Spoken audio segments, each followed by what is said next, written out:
broadcasting from Huddle Share Space, Shiva? Huddle Share Space. And it's nice to be out in public, among friends, among clients, business associates. I'm here with Margaret. We got my good friend and business partner, Shiva Narain, over there, hiding behind one of the cameras. We actually have a camera crew here because Margaret's brother-in-law Takor said let's up the game. So we've got a camera crew, and well, we're just happy to be out, be able to see our friends face to face, and great to see all of you joining us online. So we're going to have a discussion with Margaret Curlew. Margaret and her husband Bill have been investing in real estate. They have accumulated over a dozen properties. And Margaret's going to talk about how she did it, how her and Bill did what they've done, how they grew their portfolio, what were some of the challenges, how did they overcome these challenges, where they look for properties, how to add value to properties, how to increase the rents, and how to manage the properties, how to deal with tenants, because she does all her own property management. We also have with us on today's call a lawyer by the name of Jordan Green. There was another lawyer that we were going to have, and he advised that fairly short notice that he could not make it. But you know, I'm really glad anyway how it worked out, because you know what? We've been working with Jordan recently on a number of transactions, and he's a really great guy, and he knows his stuff. He's been very, very good to work with. He's licensed in both Canada and the US. Top of his class, magna cum laude. Is that an American terminology, Jordan? Magna cum laude, do they say that in Canada? It's Latin, but the Americans seem to be much more big on the honors and on your class ranking. So in Canada, it'd be faux pas to tell people where you finished. In America, that's almost the first question they ask you. Well, faux pas is my middle name. So great to have you with us, Jordan. So if anybody has questions for Jordan also, then by all means. But our main objective is to understand how Margaret and her husband Bill have done what they've done, and also we would like to help Margaret to take her business to the next level. We've overcome a lot of challenges, some challenges with respect to financing, and we have some ideas that pertain to joint ventures on how to take it further, which could involve people from the audience who are watching us, if they might want to joint venture. And we want to also, a little bit later on in the hour, get some ideas from Jordan on joint ventures, what things to watch out for in order to ensure that it's going to be successful joint venture. So that's the objective. So Margaret, welcome. Thank you, It's David. great to have you here.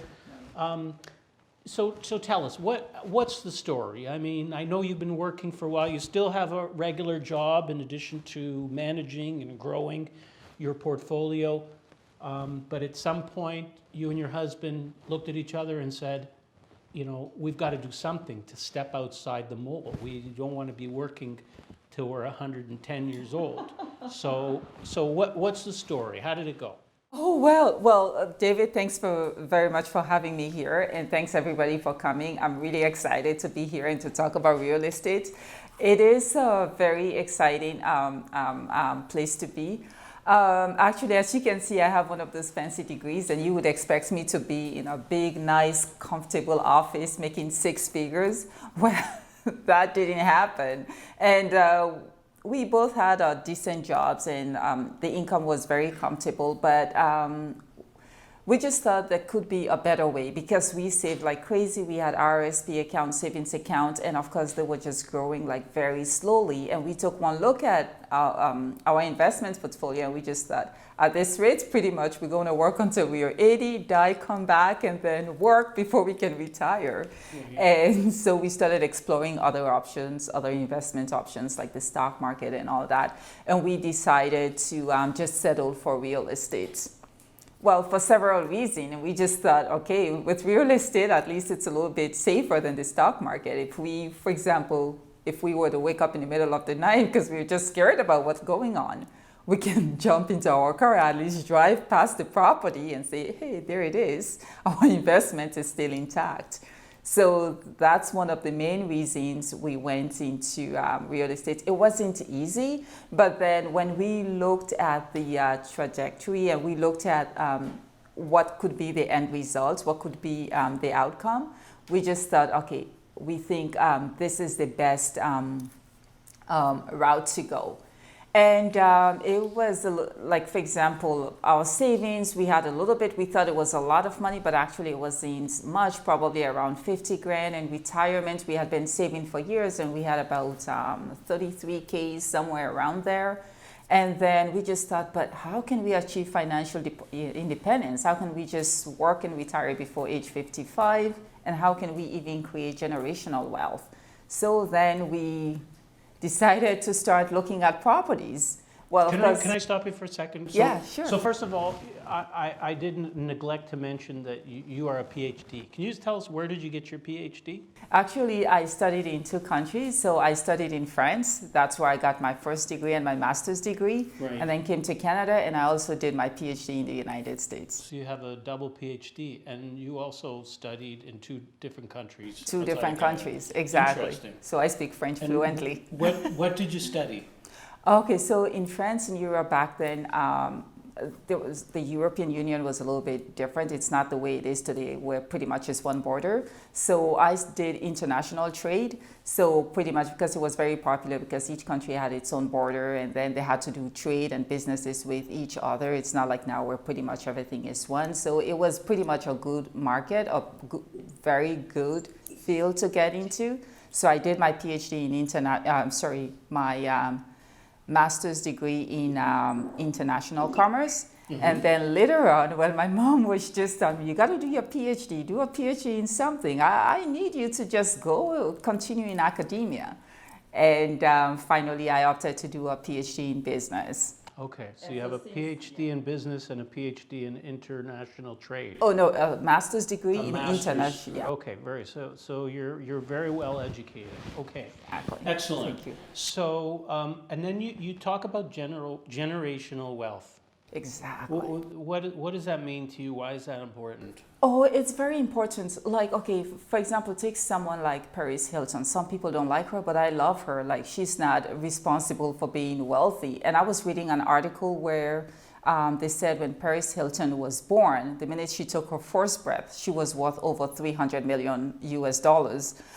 Well, she didn't even do anything, but because her great-grandparents were very smart, well, of course, in real estate and hotels and all that, and she was born and she was richer than most of the people on earth. And I just thought probably I wouldn't be able to do the same as Conrad Hilton, but I can do something where I can create a comfortable lifestyle for myself and be able to pass it on to my kids, like pretty much create a legacy, Right. pass something on to my kids so that they can have a head start in life. Okay. And I'm thinking with a job, you're not able to do that. The minute you leave the company, that's it. All your investments, your job, your time, and everything you put into it, that's it. But pretty much a business, especially a business like real estate, it's a legacy you're creating and pretty much contributing to society as well.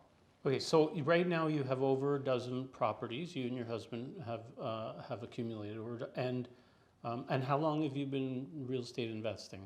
Oh, we've been like since 2014. Okay. Very nervous initially, but now we are very proud and happy we took the first step. Maybe we should have been a little bit more aggressive and active when we started, but we were very nervous. Right. Well, I guess you had to learn. Exactly. Right? You had to learn because there's a lot to deal with. That's correct. Okay. So tell us a bit more about the journey. Where do you like to invest? What do you look for in a real estate investment? Oh yeah, right now it's very easy to explain that. Well, I live in the Greater Toronto area, so my very first thought was to look for something around me, something in my backyard. So I was looking in Toronto. Like I went to a bank to get a pre-approval, and the bank pre-approved me for something. I think back then they pre-approved me for $250,000 dollars, and they said, well, it's just a formality. You're not going to be able to find anything around here, so forget about investing in real estate. That's what the bank, I went to my local plaza and pretty much went around to like 4 different banks. But then I thought, I was looking around the GTA and I just couldn't find anything. So I just thought, okay, I'll just keep pushing the boundaries. Because I wanted to find something, but then I wanted to find cash flowing properties. Right. So I started pushing the boundaries and say, how far can I drive? So instead of just looking at Toronto, I started looking at Oshawa on the east side, and I was looking at Hamilton on the west side, Hamilton, St. Catharines, Niagara. And Oshawa, I even pushed it to Bowmanville, pushed it to Peterborough and Lindsay. And so I started analyzing these markets. And at that point in time, then I found a sweet spot on the in the West End, like a sweet spot like Hamilton, Niagara area. And that's why I went and got my first couple of rental properties. Right. Okay. So now a lot of the properties that you own are in the Hamilton area. Are they all in the Hamilton area, or?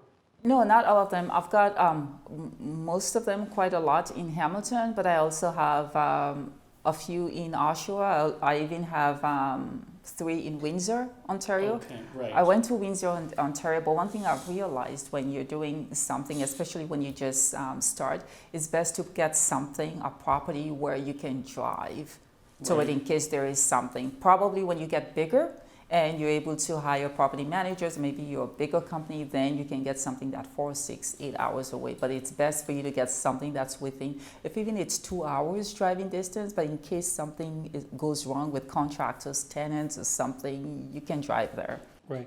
So are you doing all of your own property management? Right now, everything is being done in-house, which is great. And I was able to get to this point with experience. When I just started the first property, second property, we used a few property management companies.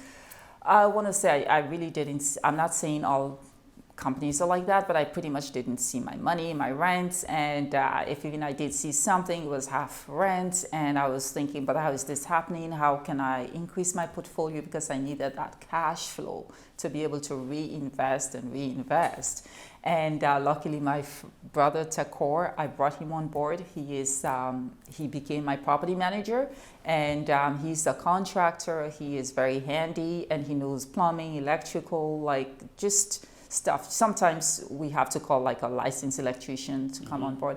And I noticed once we started doing the property management part of the business in-house, things just grew, I would say, exponentially, because there are a lot of places where we were able to save money. And when I went to look at a property, sometimes I would take him along with me and say, okay, what do you think? Right. Because my goal, my strategy was to buy something and add value to it. It's like buy a house, depending on the layout and the square footage, add value to it, meaning convert it into 2 units or 3 units or even 4 units if possible. So I would take him along with me. He would look at it right there and then and pretty much give me a rough estimate as to how much it would cost for him to do the conversion and all that. And then we will just look at the area quickly and do just rough calculation and say, okay, each unit would be rented for this amount of money. And then just do our calculations and say, okay, then this is what we're going to offer for this property. And then, well, of course, I would come home and then punch in the numbers on my spreadsheet. But having someone who knows the handy part of the business I am very good with the financial part, but having him just helped me grow my business faster and in a more efficient way. So I got most of my properties once he was on board with me and doing the repairs, maintenance, and property management. Okay, so most of the growth took place in the last few years, would you say? Since you have Takor, who's a strong in terms of dealing with renovations and improvements. He could go in, take a look, and see how to cost effectively. Exactly. So you'd look at now. Do you buy duplexes? I think you have some duplexes in your portfolio. Yes, I got some that I bought as a duplex, and they needed work. But then half of the others that we have now, well, you know, my portfolio, we were able to go in and convert those properties into 2 units and 3 units. And he was very instrumental in that. He came on board in 2018. Yeah, 2018. He came on board in 2018, and most of my properties, I got them after 2018. So that was very, very, very good. Right, okay, and you've seen a lot of growth, undoubtedly. Well, anyone has who's been holding real estate in the last Well, that's what I'm thinking. year. Probably back then I should have bought a whole street and maybe a whole area or neighborhood, but it's never too late. Pretty much what I did in the past, I can just repeat it. Now it's a little bit more challenging because prices have soared. Like the houses, some of the ones I got even 3-4 years ago, they've doubled in value, which is great for me and to grow the business. But it's just that now we've got to be a little bit more creative finding these cash flowing properties and ones that we can add value onto, so that probably in a year we can refinance and just take the money and invest it and keep growing and scaling up. Right, so refinancing is an important part of your strategy. Correct. So at what point do you refinance? Like typically, how long do you need to own a property, would you say, before you can refinance it? Well, initially when I just started, it was like 2 years later, that's when I refinanced. Now, knowing what I know, I'm thinking if you get a property, well, there's nothing wrong with buying a property that's turnkey already, and you can just move in or buy it and find tenants to take over the property, but pretty much you're paying for that. So once I get a property, and then I add value to it, make sure it's being done legally. Meanwhile, so let's just take a number. Let's say that property was purchased for $600,000. The minute you convert it into a legal 3-4 units, or 2, let's be conservative, 2 units, and then you rent it out, right away, right there and then you've increased the value. And people like you, a mortgage broker like you like that, and your banks really like that. Take a property from 1 unit into 2 legal units that bring in enough income not only to carry the mortgage and all the expenses, but to carry a higher mortgage. So usually once I get a property, it's rented, cash flow is nice and great, I go to you, for example, and say, this is the situation, how can I refinance, how much can I get out of it, because I want to go and get something else. Okay, so I'm just going to take just a break to remind people that if you have questions that you'd like to ask of either Margaret or Jordan, the lawyer, who's going to be we'll be talking to a little bit later in the hour, feel free to post any questions you may have. Okay, so we've talked about adding value. We've talked about how it helps to have a person who's good with construction and renovations, who has an eye for that, and I would assume to help keep things under control. I know at one point, was it Sault Ste. Marie, you had 1 or 2 properties that... I had 3. 3 in Sault Ste. Marie. That's right. How did that go? Lessons learned. Lessons learned, let's put it that way. Lessons learned. That's why right here in Ontario, back then when I got those properties, I think it was in 2017 or 2018, I can't remember. And it felt like I was getting really cheap properties. And I got 3 properties, $50,000 each. I paid cash for them outright. And I just thought, I'm the smartest person on earth. Great deal, awesome deal. So, but then looking at everything that went on, things happened, tenants management wasn't great. Pretty much there was no tenants management, no property management, and so I wasn't seeing that great and phenomenal cash flow that I expected. So I got those properties thinking that there would be a cash cow. I would just use those properties to start paying off my debt or refinance them, get the equity out and be able to buy more properties. But that didn't happen. And I'm thinking management has a lot to do with it, but I'm thinking it's because of distance.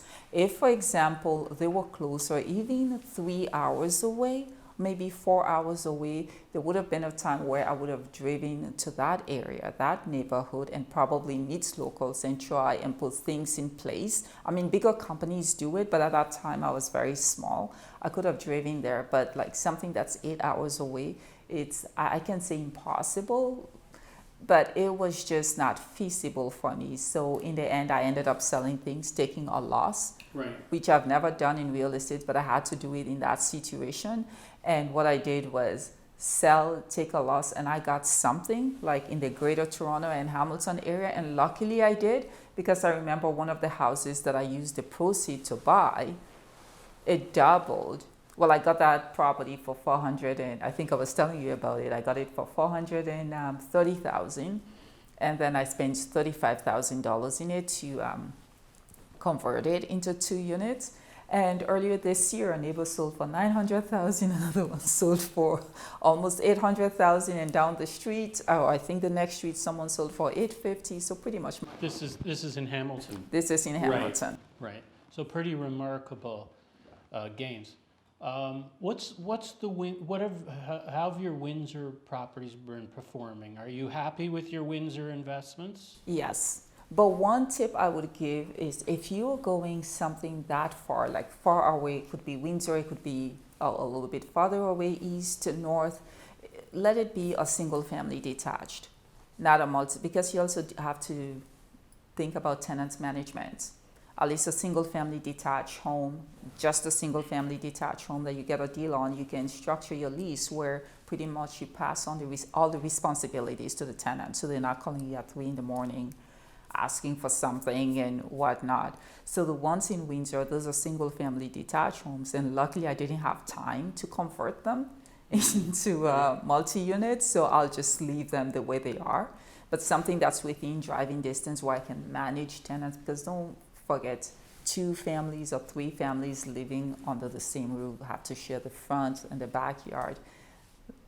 More issues. More issues. So you have to have a system in place, which we have now. Like my brother Takor, he is the property management. It was a little bit difficult, and we have a legal team. We have paralegals. If we have to serve any N4s or whatnot, N11s, whatever it is, or N5, and they pretty much... N4 is what? Eviction or? Pretty much, well, that's pretty much the start of an eviction. Let's say the first comes and the tenant doesn't pay. Usually I give them until the second. If they don't, then on the third, I contact my paralegal and say, can you serve this person? On the 3rd of the month? Yes. So you move very quickly when people are late. Well, lesson learned, right? So before I was very sentimental, and by the time you look at it, 4 months down the line, that tenant hasn't paid, and by the time you start the legal process and have to go to court and all that, it's 1 year, 13, 14 months later. So now it's very good if someone is in pain to serve them maybe on the 2nd of the month, or don't even wait on the 3rd, because it is a long process. Okay, gotcha. So, well, I know, some people say property owners have been hurting through COVID. They say that the province told tenants, you don't need to pay, crazy things, right? So, I mean, how did you fare through all that? Well, I think when I came here, your friend said he saw me on TV because... Oh, right. Yes, you were on TV. Last year, when COVID all started, the lockdown all started, some officials went on TV and said, don't pay rent. Well, it's true that days later, they went and corrected it and said, okay, if you can't afford food, put food on the table, then we will think about rents later. But a lot of people, when they heard, don't pay rent, of course, they held rents, they didn't pay rent. And of course, that was very challenging. And it comes back to my point where I'm like, you should be able to drive to the property. So like some people, of course, that first month, a lot of people didn't pay rent. And so some of them, I asked them, when are you going to pay rent? Oh, I don't know, I just got laid off, something like this. So like in Hamilton and in Windsor, Oshawa just drove there. Like Bill and I at one point, we drove, and then Takor and myself, we just drove to the property and say, okay, this is the point. Okay, if you can pay rent, that's fine. We're not going to go after you, but can you move out in a week on this date? Mm-hmm. So at least we can clean up this property and rent it out to somebody who can pay rent. Okay, so pretty much we just strike a deal with the tenant, and the tenant is like, so it's not going on my credit, I'm good. And we're like, yeah, just move out, because we need to take care of our responsibilities as well. But of course, we did have a couple of tenants. Like we had one, for example, this was in Oshawa where they didn't move out. We talked to them, negotiated, didn't move out. They stayed there, and so they didn't pay March rent. And then, of course, the legal system, everything was shut down, and couldn't get an eviction. Well, we filed the eviction, but then we didn't go to courts. We ended up going to court. Long story short, it was 13 months later. That's when they were evicted. And of course, they painted the house with feces before they left. And I took a video, and that's something I will send to CP24 at some point. But that was an exception. But if not, the other tenants, we spoke to two of them who agreed to move out, one a week later, another one 10 days later. And then the others, they made payments plan with us, which was really, really good. So, well, as I said, you should be able to drive there. You can call and email, that's great. But then if you can drive there, talk to them face to face and say, look, we are both human beings. Right. Like, you can't stay here and do parents. Meanwhile, I have to meet my obligations. Right. So, like, those who didn't pay, they started paying on the first of the month, and I made payment arrangement and say, okay, you can just pay me an extra $250 for the next 10 months so that we can clear the arrears. Right. Okay. That's what we did. Talk to us about financing challenges. How did it go? You started off at the bank. At what point did the bank start giving you a hard time, and what did you do? Well, I'm glad the bank started giving me a hard time, because that's when I got to meet you, right? That's true. Yeah. Well, like the average person, you're looking for a house, and what happens? You go to your bank, your local bank, and say, okay, this is what we're looking for, this is what we make, right? And that works usually if you're just thinking of buying your one and only property, which is your principal residence, right? But then if you're thinking of getting into investments, like buying multiple properties, trust me, when you go to get that second or third property, your bank is going to say no. They're going to come up with everything. And I've learned not to take it personal, because if they don't see it for themselves, they're not going to see it for you, right? Like, they look at me, they say, a woman, like, how are you going to manage your property? Like, what do you know? That's what my local banker told me. But then I really wanted the property.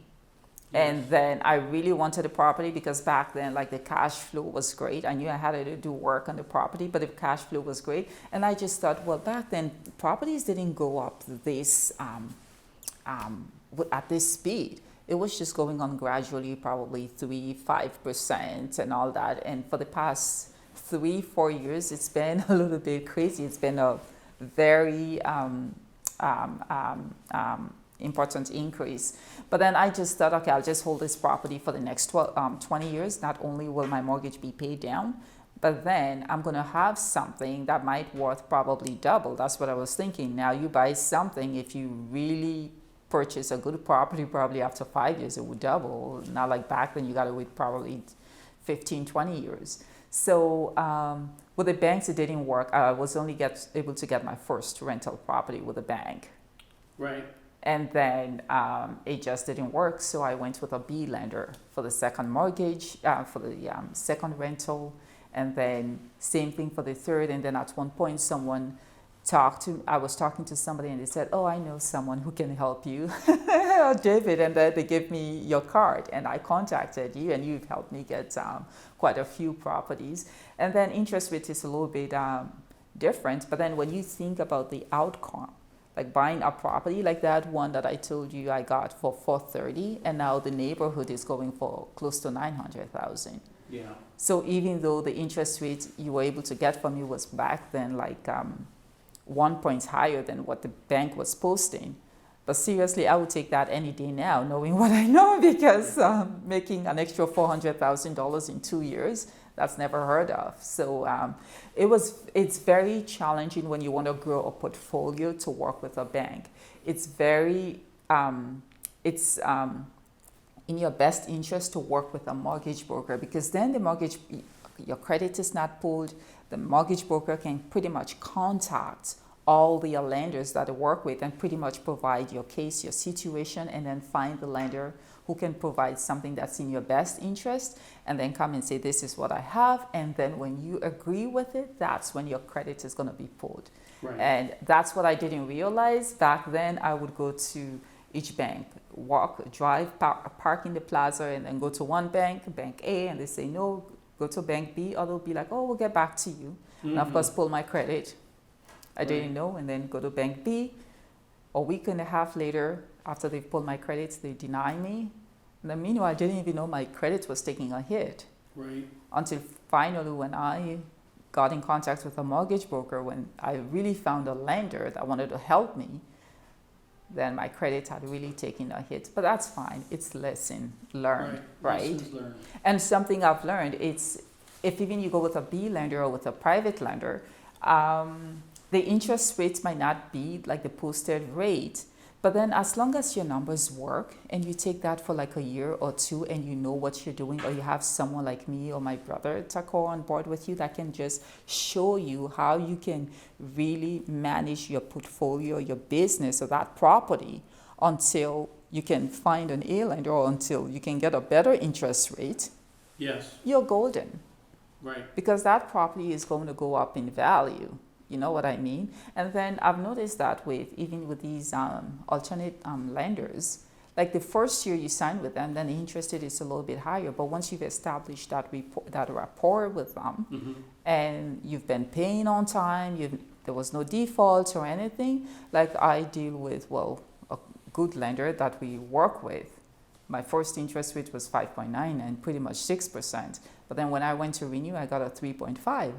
Which is great. So almost half of what I got the first time. So now it's very understandable that the first one, because pretty much you're high risk and all that, or maybe you're self-employed, or maybe your income is not that great, or maybe you have quite a few properties like myself, but then you have these lenders out there that are willing to help you. I didn't know that initially, now I know, and seriously, I have no hesitance working with them, no hesitation. I can go and work with a B lender or a C lender.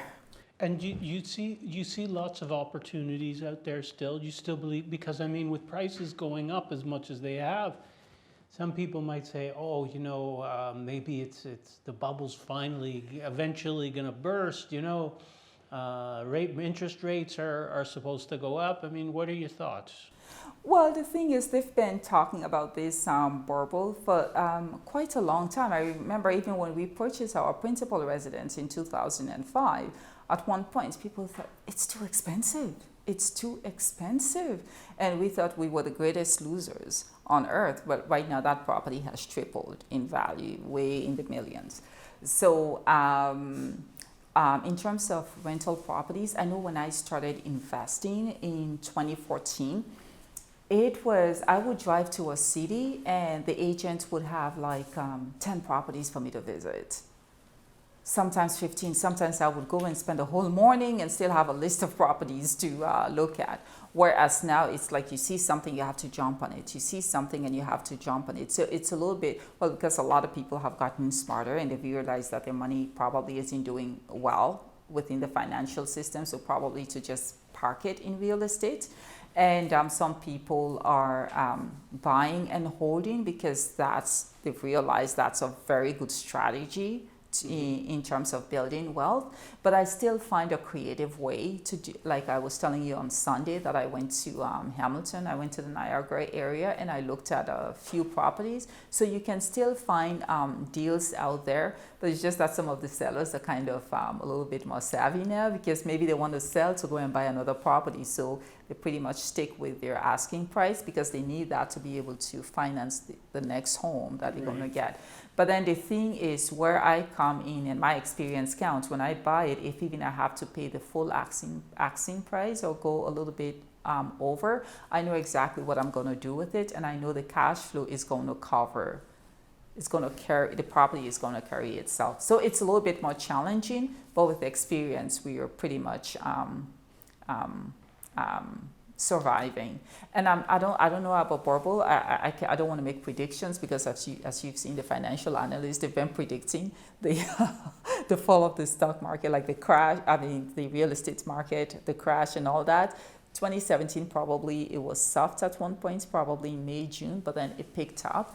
So I'm thinking it's good to flip and all that, but if you purchase the property and you want to hold it for a year or two, if even it crashes, I think you're all right. Just make sure the property cash flows. Mm-hmm. You're all right. If it cash flows, You're perfect. If it keeps going up in value, you can sell or refinance and walk away with a good chunk of money. But let's say you buy today and then tomorrow the market crashes. But it's cash flowing. You can rent it out. The rent will be able to help you carry or pay for your mortgage, property tax, insurance, and all that. So you just stay put. Just hold on to it until things start picking up. But then when you look at Canada, like immigration, like the borders are closed. All these students aren't coming in yet. Like immigrants, like I was even telling you, my parents that are in the U.S., they will be coming as landed immigrants, and a lot of people that are just waiting just to get their landed immigrants paper and where they're going to stay. Well, usually people come in the Greater Toronto area, so I'm thinking it's still around here. It's still a good place to invest, even though your cash flow might be a little bit lower as what it used to be like 5-10 years ago, but it's still a good way of creating wealth and generational wealth. Right. Right. Okay. So now we have some questions. Let's take a look at some of the questions. Okay, sure. We have somebody said for first-time buyers, should the focus be on buying your residence that you live in or an investment property? Pros and cons of each. Any comments on that, Margaret? Oh yes, for sure. Well, so knowing what I know now, back then, my first house, like the house that we live in now, we should have looked at the house, and when we went to the builder, we should have gotten a layout, like pay that extra $30,000, and we should have gotten like a plan that has a walkout basement. That way, right from the get-go, not only we have the house, we live upstairs and all that, but then you have that tenant in the basements that's pretty much paying your mortgage, or at least whatever they're paying, you can contribute, you can save and be able to buy an income property. And then also, like within the house, if I had gotten some of the other plans, for example, I would have been able to even convert my house into 2 units. Well, since I have a big family, so probably the 1 unit is great, but then if I had gotten that walkout basement, that would have been a very good income potential. So yes, if you're a first-time home buyer, yes, when I'm buying a home, probably think about the future. So buy something where you can be able to create a rental income. So something with a side entrance, something with a walkout basement, or something that has the layout where at least you can convert it into 2 units or even 2 families. Because for example, now in the Greater Toronto area, homes are so expensive, where you have brothers and sisters or parents and children buying a home together. But if it has the layouts, the nice layouts, they can even just put a wall or something and convert it into 2 self-contained units, and everybody has their privacy. So yes, as a first-time home buyer, buy a home where right from the get-go, you're creating a rental income within your home. You have your own privacy and the tenants will have theirs as well, but then you're creating a second income for yourself. Right. Okay, got it. That's good. Now I'm trying to find the other questions, and my mouse is gone from my screen. I can't find my mouse. Where's my? Yeah, but it's not showing up here. There was some question about something to be. What does it take to convert a single-family home with a finished basement, no separate entrance, to convert to a duplex with a separate entrance? Can this be done with an end-unit townhouse? Yes. So one thing I've noticed, so if even you don't have a walkout basement, if for example, I'm just looking at some of the homes that I have.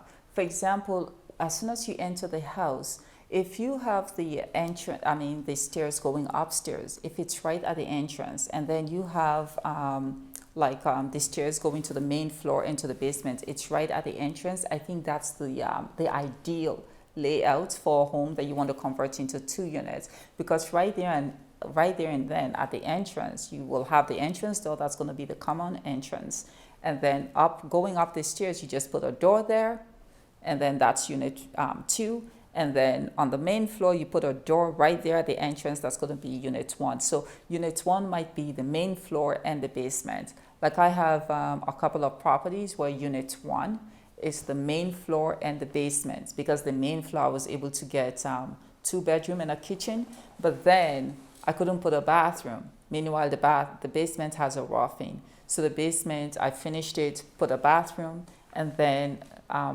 and then put like a den or an office there. So main floor was 2 bedroom plus a den, and then upstairs put a 2 bedroom there with a kitchen. So yeah, if you have that entrance right at the entrance of the house, that's the perfect situation where you can divide it into units, into 2 units. Upstairs will be 1 unit, and then main floor and basement will be 1 unit.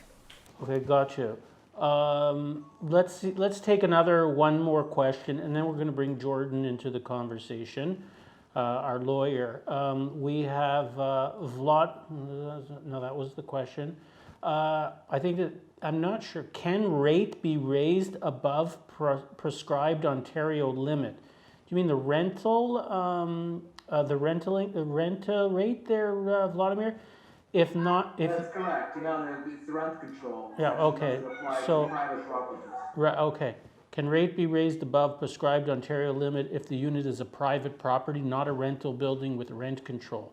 What are the tricks that can be used to raise rent without upsetting tenants? Okay, do you want me to say that on TV? Probably we can speak privately about this, but I think regarding brand new condos and all that, I think there is a different law. But for example, if you're thinking about properties that are older, like the resale homes, like this year, I think they announced that as of January 1st, because there was a rent freeze, right, because of COVID. As of January 1st, we can only raise rent. I can't remember if it was 1.2 or 1.8%. I think it's 1.2, which is pretty much nothing. So if a tenant was paying, let me just use an easy number. If a tenant was paying $1,000, now you raise their rent by 1.2, that's just going to be $12.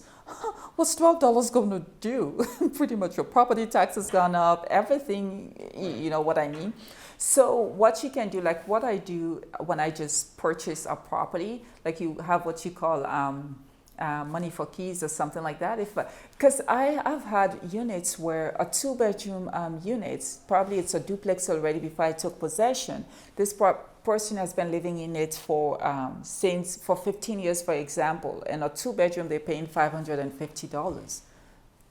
Now something like that, I would tell them, okay, I can give you 4 months rent or 6 months rent free. I'll go and look for somewhere and I'll pay your first 3 months rent.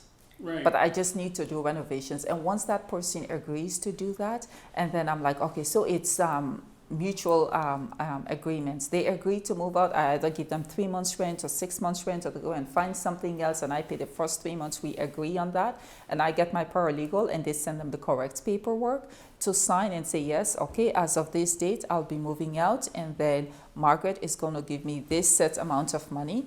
And then we agree on that, and then the move out, we go in and then we just give it some facelift, bring it up to value. And then, for example, if it's a 2-bedroom apartment, depending on the market, probably you might get $1,650 for it, as opposed to that $550 that person was paying. Yeah. And then probably that $550, it was $550 all inclusive. Well, rents have gone up amazingly too, right? I mean, I've heard that there's like multiple bid situations just to get a property for rent. So. Exactly. Pretty incredible. Vladimir, you were asking about interest rates. Michael Evans commented. He's right. I mean, private rates can go anywhere from 6% up to 18%, depending on the situation. If you have a specific situation, give me a call. Joel's talking about structure, which will come back to, I think. Let's come back to that. But I'd like to bring Jordan Green, our lawyer, into the conversation. Now, as I mentioned earlier, Jordan is licensed to practice law both in Canada and in the U.S. He's worked on some very large cases in the U.S., top of his class experience. He was very good with trial advocacy. He's very easy to talk to guy. So my thinking was one way to help Margaret and her husband Bill to take things to the next level. One approach would be to explore joint ventures. So we thought, hey, why doesn't Margaret come on the Zoom? She can share with people how she has done what she's done, and if some people want to go and do it themselves, they can.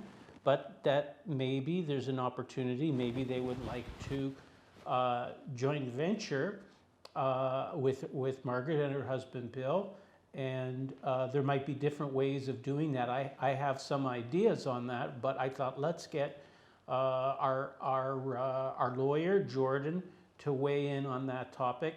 Jordan, any thoughts, advice, pitfalls? How does one make the best probability for a successful joint venture? Of course. So thank you for having me today. And it was a great informative talk, I think, for the first 45 minutes that we've had. And I just want to lay out what any lawyer is going to tell you is that nothing I say today is legal advice. It's intended to be a general nature. I am a lawyer. I'm not necessarily your lawyer. And now that I've said that, there's one thing that I noticed. Margaret said that when she started, she wishes that she had bought more earlier and really bought a whole street. And there's an old saying that says, the best time to plant a tree was 20 years ago. The second best time is today. So that's always just something to keep in mind. You'd ask about joint ventures. The term that's often thrown around. It has many different meanings in both business and law. It's important to know that essentially they can be structured in any manner. And it's really just important to know what it is that you're hoping to get out of the joint venture agreement and what you hope to gain. So, if this is something that you were considering, I would say, you should think about that for yourself. And then Margaret would also think about that, and you would be able to easily, take a scratch pad of paper and write down, this is what I want to get. Maybe I want to get more experience, or I want to outlay some capital, or I want to be in a market that I'm not used to. I live in London, Ontario, and there's some good properties in Hamilton. I want to rely on Margaret's experience in Hamilton. That might be a valid reason to get together as how we do something. Margaret touched on that as she got going, where things really started to explode was when she put the right team together. So she now has David that's helped with the refinancing. Her brother-in-law was helping with a lot of the contracting work, that he knew the proper ways to do things. It is an immense experience, the right team and the right experience. So again, there's no right answer to anything that we do. There's best answers and things that are more likely to lead to success. And I always want to say, teams are important. Whether it's a joint venture or you decide to do it on your own, it's important to surround yourself with the right people. And joint ventures can be very lucrative for everyone involved. Okay, that's good feedback. Appreciate that, Jordan. Thank you very much. Margaret, what does a joint venture mean to you? What would you like to work with somebody? Oh yes, for sure. I know when someone hears it, it sounds very like typical finance, like joint venture. Probably you might hear that on Wall Street, or like those big business people talking about it. But pretty much the small people like us, we can do a joint venture. So what does that mean? Like when I started, it was just me and my husband doing it, and then we had to put down 100% of the down payment, 100% of the lawyer fees, 100% of everything we had to do, the planning, 100%, so everything we had to do. Whereas in a joint venture, if we had partnered with someone, or if someone had partnered with us, or if someone wants to partner with us right now, it's like pretty much to come and they say, okay, we want to join you, we want to start doing what you're doing, but then we will come in with half of the proceeds, and then you guys come in with half, but then we will agree on where we're going to invest. And it's a contract. It's almost like a marriage, and probably will be like, okay, probably we should come together and buy a property for this amount, and probably we just flip it. Mm-hmm. Or we come together, we buy a property for this amount and probably hold it for 3 years or 5 years. And then at the end, we sell it and then we share the proceeds 50-50. Or probably we can come together and buy a house. Let's just take a number, buy it for $500,000. We hold it while we do what you're doing already. Make sure it's cash flowing, so at least the cash, the rental income is covering the cost, the carrying cost and all that. We hold it until it doubles in value. So if we bought it for 100,000, and we noticed that after 4 years, houses in the area, in the neighborhood are selling for like $1 million, and then we have an appraiser come on board and be like, okay, I think you can sell this for at least $1 million, and we are like, okay, that's the amount we wanted to reach. Either we sell it and we walk away with 50% each, or if you want to buy me out, you can buy me out, or you want to buy whatever it is. So it's an agreement. It's almost like a prenup, I would say. Initially, we come together and we talk, what are we expecting out of this relationship? What do we want? And pretty much we have a lawyer like Jordan, who pretty much will kind of put everything on pen and paper, we'll pretty much type it, and we all sign. It's like a deal and say, okay, we're going into a business together. Of course, we have to get a corporation so that it's a business. It's not in your name, not in my name. And then we are like, okay, this is the agreement. We have to abide by this. And then at the end of this X amount of years, we sell, and then we walk away. Okay, that sounds good. So I'd like to share my thoughts with you and with Jordan and some of the people who are attending today.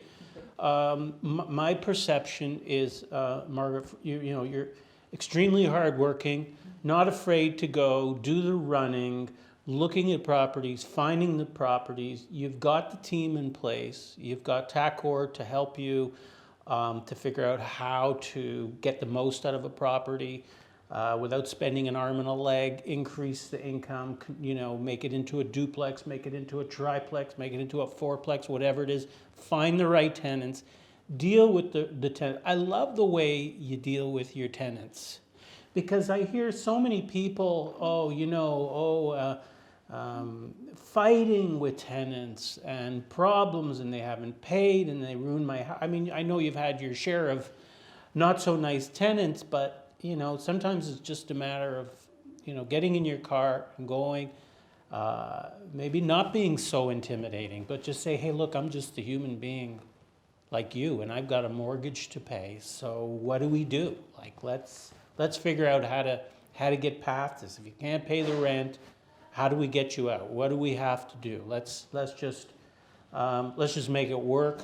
And so so you've got a lot of strength in that area, and we all know that after you get the more properties you get, after a while the banks, they start becoming more difficult. I imagine that there's a lot of people out there who, as I said, they might hear this and be inspired and want to go out and do it themselves. But they may also be people who have regular jobs, they have the income, they may not even realize that they have the capacity to buy a second property, a third property, a fifth property, a 10th property, right? Right. And maybe they need somebody like you to help them get,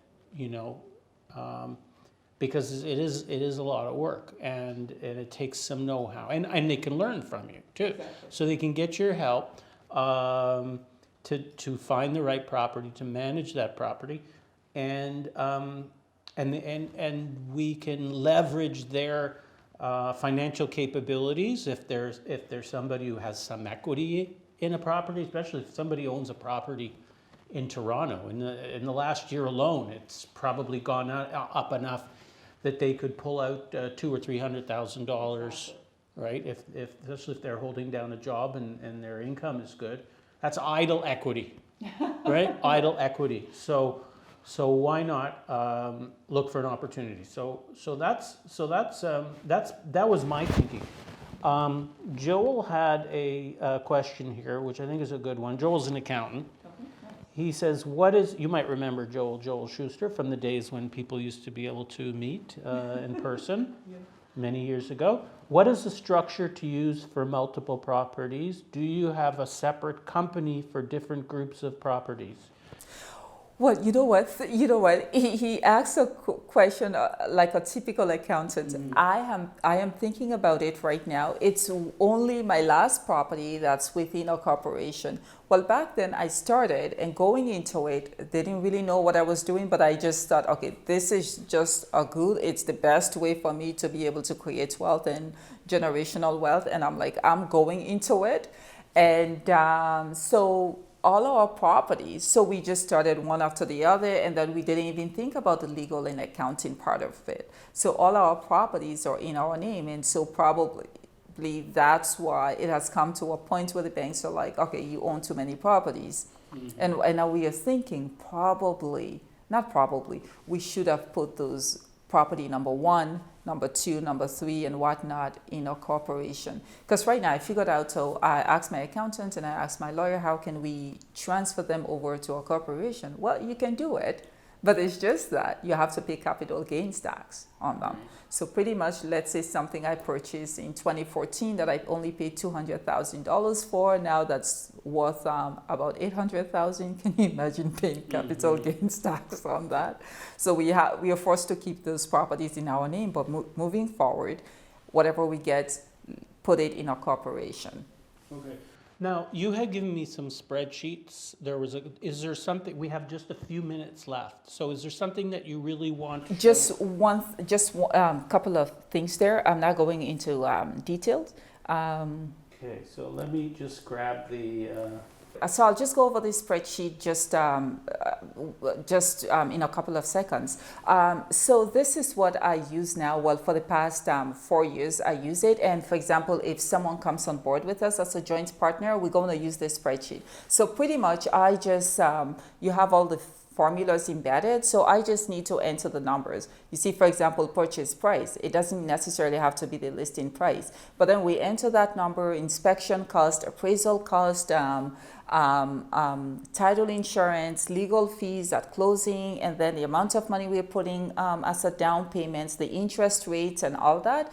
And then if you were to go down the spreadsheet, then you would see, for example, how much we think the units will be rented. For example, once we enter all those numbers, then, for example, it will tell us what our monthly income revenue is going to be, whether it's going to be a plus or it's going to be a minus, and it pretty much predicts everything. So then we have the opportunity of playing with the numbers. Then it's going to determine how much we offer for that property or how much we spend in renovation. And probably if we do need to spend that amount of money in renovation and all that, and then probably the rent, we can play with it a little bit and say, okay, instead of renting it for $1,500, can we get $1,800, for example? So pretty much it's like predictive analysis, and then we can just play with this spreadsheet before even putting the offer, and then once we put in the offer and just play with it to pretty much determine what our cash flow is going to be. okay, all right, very good. Okay, so if you're watching this and you would like to explore the idea of working with Margaret to do a joint venture, I'm just going to display our contact. Margaret, I didn't put your, where is it here? Share screen. I didn't put your, I don't know if you want to have people calling you for this or not. Sorry, but if they can call me or they can call you. It's kind of coming up eventually. They could here. call or text me, whatever. Okay, works. so fine. So do you want to mention your? I don't know. It's not coming up now. There it is. Okay, there's our contact info. So Margaret, what is your phone number again, please? It's 647 647 968 968 1403. 1403. You can take a snapshot of what you see on the screen, and I'll type Margaret's number in again. Yeah, so you can call or text me. Into the comments. And if you would like to speak with Jordan about a real estate matter, he also does, I believe you do some corporate law as well, Jordan. And what else? There was another kind of law that you do? So I say we do with solicitor practice. So I've now been practicing in the same office for about 10 years now. So it's the things that you would need to keep you out of court. Okay, how to So state. real estate, will of an estate, and corporate work, and the intertwining of the three. Did you get your first inquiry already? Yeah. Is that Bill or the kids aren't going to sleep? No, it's a legitimate inquiry. We have our first joint venture already. Hope so. We'll send you the papers for sign off. Tell me your number again and type it in here for people. 647 968 968 1403. 1403. Okay, so that's Margaret's phone number. And if you need assistance with a mortgage, give me a call. First-time buyers, move-up buyers, purchase, refinance, first, second mortgage, private, self-employed, credit issue, seniors, multiple properties, whatever the situation, give me a shout. And I think that's about it. So thank you all very much for joining. Margaret, thank you very much Thank for you, David. being here today. Jordan, thanks a lot for your input. Very much appreciated as always. And we'll see you next time. We have an event happening on December the 1st, Wednesday, December the 1st, with Jerry Hogenhout, our resident accountant and good friend. And he's going to be talking about real estate and taxes, good information for real estate agents if you don't have your personal real estate corporation set up yet. And also, if you're just an investor or you have questions, that'll be on December the 1st. And we're going to have a live audience. So if you feel like coming up to Wasaga Beach, we're going to be at Boston Pizza. We're going to be able to have probably up to 15 or 20 people there. If you want to join us, we'd love to have you. So watch out for information about that. And we will see you next time. Thanks, Huddle Share Space, for the use of the great facility here today. My good friend Shiva, business partner, for setting it up. Our camera crew, thanks guys, and we'll see you all next time. Enjoy the rest of your week. Bye. Bye. Hey Mike, good to Thank you see very you. much. Good to see you. Good night. Jordan, good to see you. Take care, everybody. See ya. Thank you. Bye. Thank Thanks you. everybody for Thank you. coming. Thanks.